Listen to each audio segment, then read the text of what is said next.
how to turn a bush into a little tree.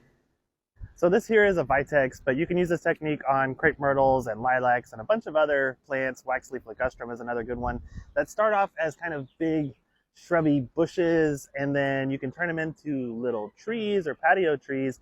And I prefer the look of that, so I'm just going to walk you through that process.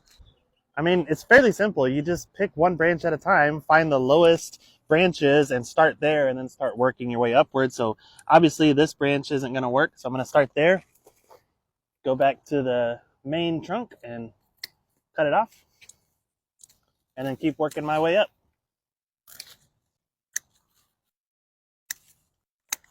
I'm going to start with smaller branches, and I may end up getting some big loppers or a saw and taking off bigger branches after the fact.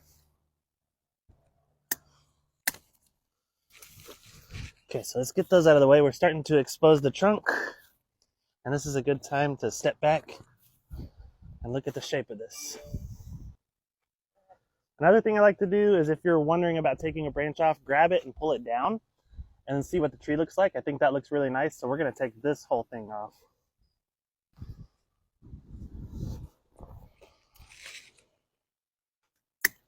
We were immediately running into big branches, so got the loppers. Let's do some work.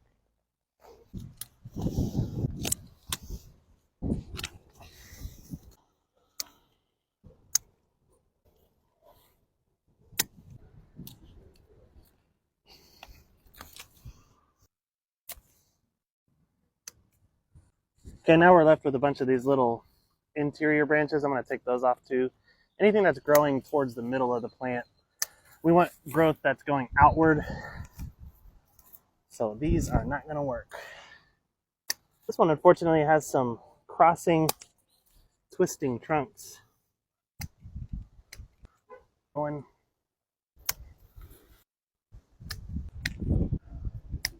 Step back, reassess.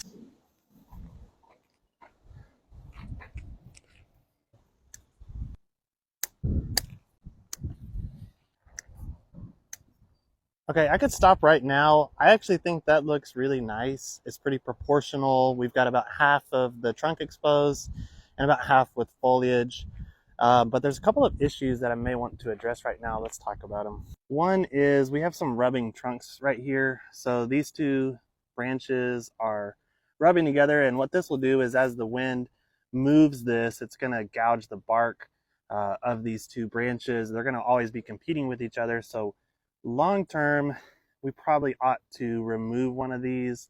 And you can see it's also rubbing down here and causing problems. So let's take a look at how we can address that.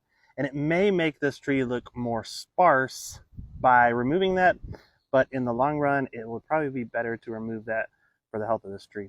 Okay, so both of those rub points originate from this trunk right here. So if we were to cut this off at the base, that's going to take away quite a lot of the front of this tree. But I think this branch is then going to branch out and fill in this part. And so it's going to make this tree look a little sparse, like I said. But I think it's the best thing for it to remove these crossing branches, allow that to heal. And then we're just going to have three principal trunks for this tree moving forward. So I'm going to go ahead and cut it here. And then I will have to get my saw to remove that lower part.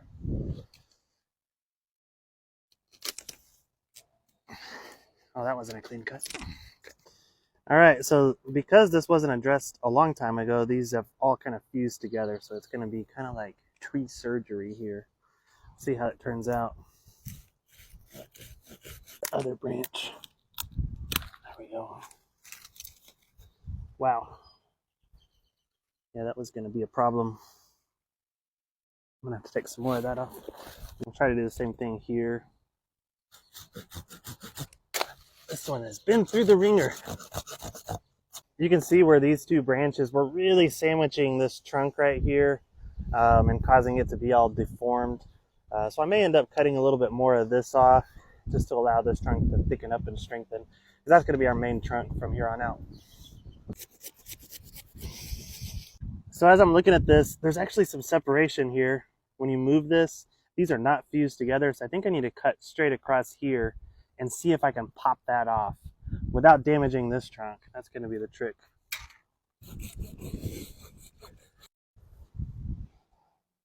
Oh,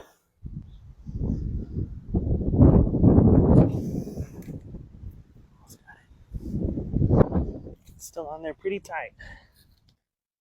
Saws are not made for prying. There we go.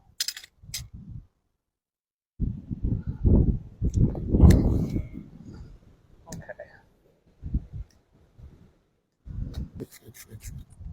So that was a pretty extreme pruning, I know, but these actually recover really well from pruning. It's going to take off and grow like crazy. You can see all the branches we took off of here.